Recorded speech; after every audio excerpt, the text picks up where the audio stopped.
So let's just get started and just do whatever we need to do. You guys already know the shit and how the shit really goes. We have a balance patch on March 18th, which is literally the closing of fucking what? Of RTA and shit. So right after RTA, we have a Newt. Alright? It's a buff to DJB and Shu as their 5 stars and everything else as dog shit or whatever. I'm just kidding. It's not really dog shit. But all in all, good intro. We finally see DJB buffed, and then we see Shu also getting buffed. Jesus. Holy shit. Listen, I didn't bait anybody into trying to build Shu. I swear, it wasn't me. It's legit. I thought she was good. Alright? I thought she was good until the meta didn't come so good. And she did 0 damage because knights were too strong and the golden boys were kind of too scary. So she didn't work. So that was like pretty fucking sad.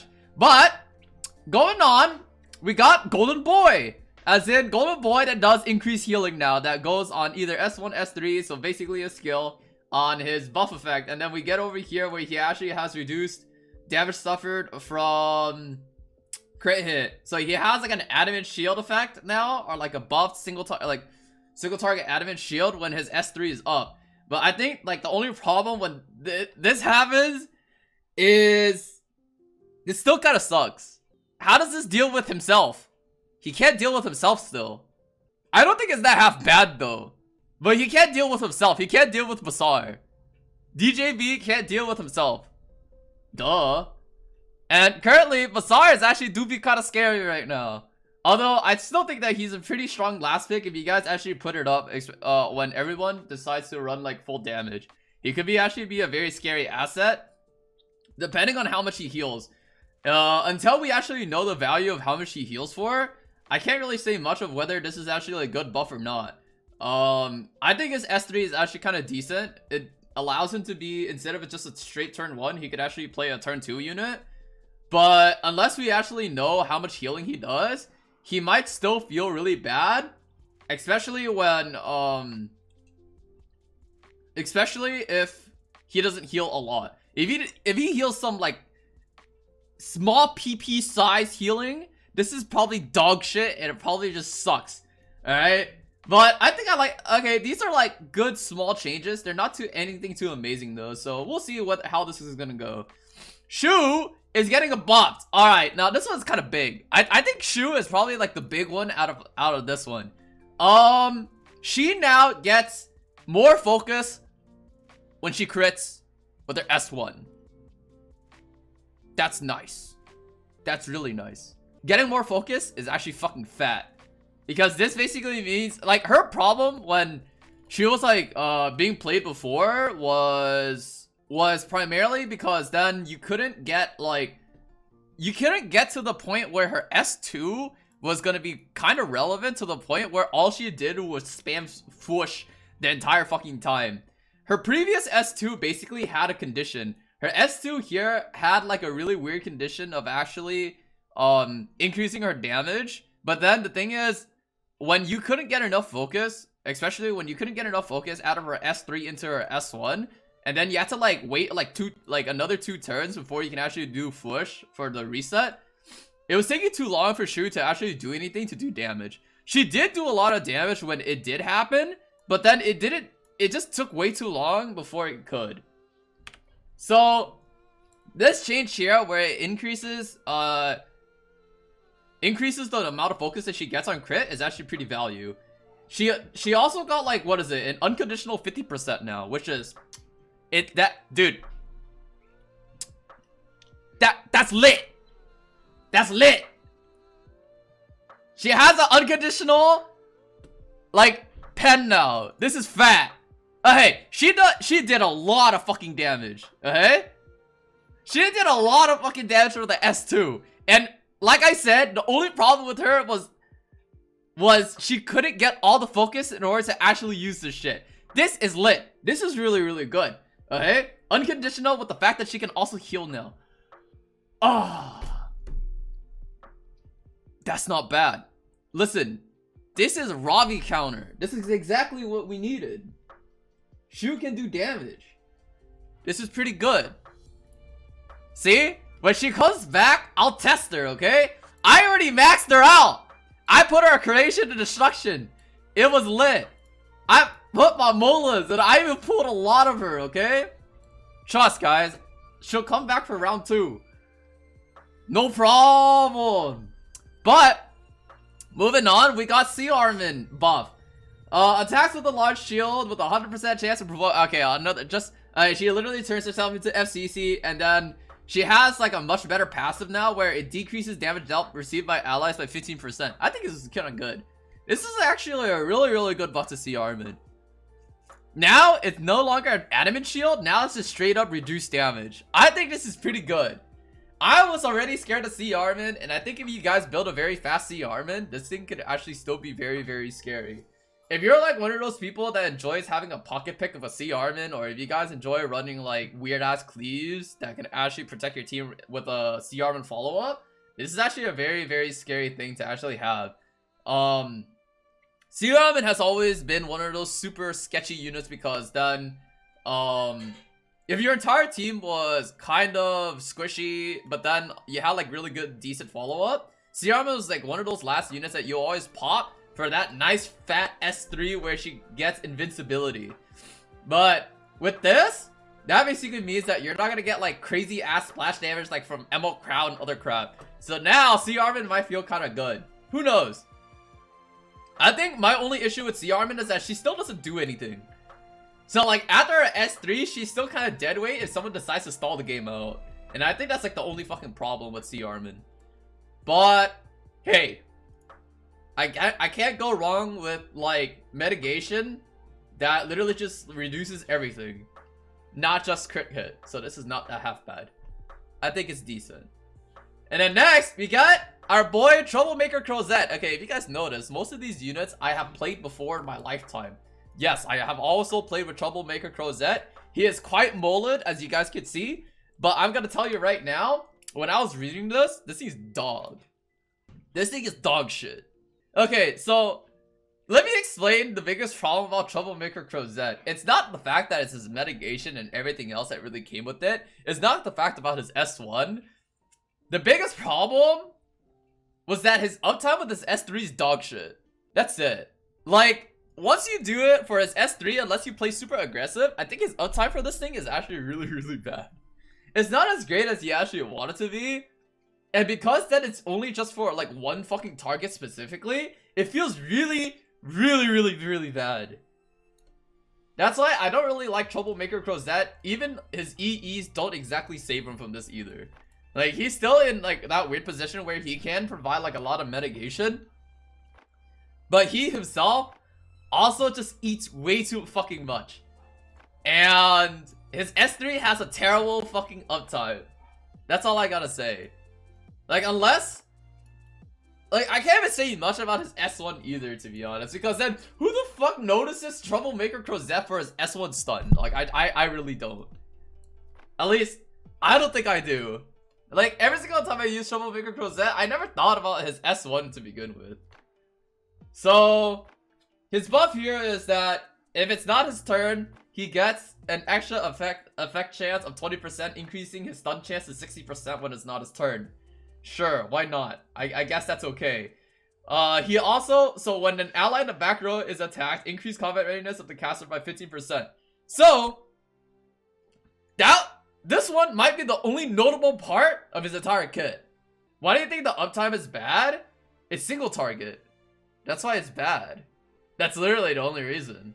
It's single target. That's why it's so bad. Why protect only one unit when you could just protect the entire team kind of thing? You know? Like, to me, I just feels like after his S3, it's dead weight. And I've used Troublemaker Kross in a lot of like, hey, look, protect this unit kind of comp all the time. But the problem is that his S2 makes him eat like a lot of dick. Right? Because then it's 40% damage suffered in the back row. So this guy could literally just blow up to like the stupidest shit. And like, it doesn't even matter how tanky you make your Troublemaker Kross, because at the end of the day, it doesn't really matter because you're playing turn 2 anyway. And most of the time right now, the current meta in RTA is that it's too aggressive. If you decide that you want to play Troublemaker Kross, you're end up gonna die anyway. Right? And I think that's the biggest problem. There's just either too, it's the meta's too aggro. This is probably not gonna really change too much, and like he's probably just gonna be used now for the aggressive capabilities that he has on his S2, rather than thinking about anything than his S3. Like right now, all I can think about is like increased combat readiness into S3 CR boost, and then you just kill him. We just have better knights, exactly. We have knights that do damage, right? We just have knights that do damage. And knights that do damage and can also mitigate is just so much stronger than a knight that literally just protects one. Because technically he doesn't do damage, right? He only just like, he just straight up shrimps on a one unit, make sure that unit is safe, and then just make sure that you can get your S3 off. But I feel like if he, I don't know, I just feel like he feels so bad to use sometimes. Because then you have to play super aggressive with him. And I think if you're gonna play super aggressive with him, it's just very, very, it could be a good or a bad thing. Yeah, because then your team lineup will also be very squishy as well. That's just a guess. He has an AI change now, but I'm not gonna really speak too much about AI changes. I don't think I was really too thought about his AI in the beginning. But he always prioritized the ally in the back row. He prioritized debuff allies except for the caster. And then he prioritized the ally with the lowest HP except for the caster, and then use on caster. I mean, I guess. I can't really say much about this though. I guess this is okay. I kind of wish his AI was actually kind of flipped around and it doesn't always target the back row. That's just me. So, moving on, we got Koana Buff. Of course, with Emma Koana being released, Great Chief Koana, now we also get Koana Buff in order to make her somewhat used.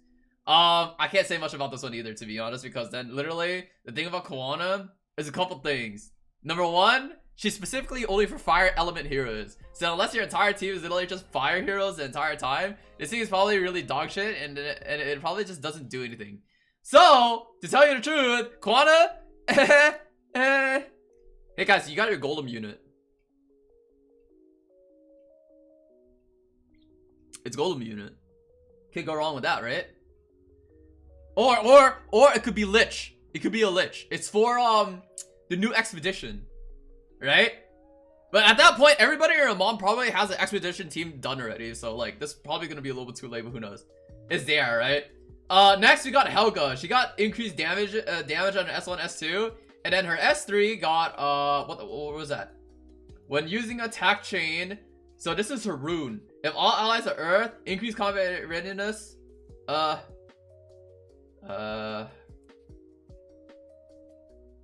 Sure. She has a CR boost. But this is all allies though. Another PvE unit. We can always go next. Fuck it, right? We can always go next. I can't really say much about this one. This one's kind of like a Keck W. This kind of fat Keck W. Blue Expo unit? I don't know about Blue Expo. That's kind of a hard meme. And then afterwards, you get an artifact change. Artifact balance adjustment. We have crit damage. Okay, honestly, I think crit damage on this one is actually kind of fat. But would you use this over Tonga Hells?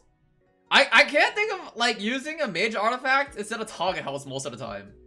So like, even though this might seem like a very nice buff, and they probably took it off the idea of, what is it, Automaton, because then we did see this buff in Automaton, it doesn't exactly feel very good still, I think. I feel like nowadays, souls are just that much stronger, and having a turn 1 capability is not that half bad. Even though this is really strong at the start of battle, I feel like it's still just, like, pretty bad too. There are just better usages. Instead of having a selfish artifact on this unit, when you can actually just have something like Isla's Violin, or maybe Abyssal Crown to be a little dick, or have Tonga Hells where it has more versatility. This is probably just not good enough. We also get Eternus buff. So Eternus is actually a pretty unique looking one, to be honest. I think Eternus might be a really good artifact, but I can't really say for sure. I kind of wish that Eternus had like the Lilibet effect, where if like, I wouldn't say Lilibet effect, but I kind of wish that it pushed for like every debuff that there is, instead of actually only having if there's a debuff ally. If there's like a shit ton of debuffs on your team, I kind of wish this thing makes you skyrocket to the moon. That would make this thing kind of OP, but at the same time, I feel like that would deter. That would make like a lot of units kind of fun. A lot of cleansing debuffers be kind of fun, but at the same time, that might just kill off control, huh? So never mind. I take that back. I thought maybe it would be cheeky. Maybe they could have nerfed the effect for like 4%, but instead they give like, you know, for every debuff there is, you get a fat boost. And then from here, we got Sagittarius, Soul Weavers. They get a change, which is pretty cool. Now we actually get to see them with effect res. They didn't change all the attack though, so that's a keck. They did get like 18% now, and now the attack that they removed is now just added immediately onto the unit itself. So all Sagittarius Overeaters just practically got a buff. I don't think that's half bad, to be honest. Yeah, you still have more attack after the change. They basically just changed the awakening and they just added 18%, and then they just naturally just inserted the bases of the unit just got higher, I think. So it's not half bad. So yeah, they just get effect res now. Honestly, I think this is a good change. The fact that they just put effect res here is I think it's a good change. They still feel squishy as fuck though. They still feel very, very squishy as fuck though. But hey, I can't say no. It's a good change. And yeah, I mean, out of this entire balance patch, I'm pretty sure a lot of people are kind of disappointed though, because then there weren't a lot of key units that most people were kind of hoping for. And I can practically say the same, that this balance patch wasn't really too crazy. But I think the fact that they actually went their way to actually change the star sign, or like the awakening of the Soul Weavers for Sagittarius, is still really good. That might be one of the biggest ones. Alright. And then of course we got Shu. I think Shu is probably the most notable out of this entire thing. Shu being like now looking kind of good now. She can actually rotate and get her S2 max focus much easier. It's probably going to be like the highlight of this entire patch. I can't really say too much about Basar until we actually know the numbers, but he can also be really good if we know that he has consistent healing and it isn't some dog shit 4% all healing kind of thing. And like, if it's actually really good, then great. If not, it'd be kind of sus. We already see that DJB also got like, you know, the effect res too, for Sagittarius. So maybe he feels slightly better. It's like technically like a stat buff, including with skill buff. So who knows? This might be a really scary unit, especially when his CR push is so huge. Yeah. So I mean, that's it for the balance patch. So yeah, I think I basically formatted this really close to a YouTube video, so I may as well just send this over to my editor. So that said, hey, hi guys, I'm back, and thanks for watching this video. I'll catch you guys in 3 years. Until the next time when you guys find my video again in the next blue moon, I don't know. But until then, thanks for watching. You guys can do whatever you want. Bye bye.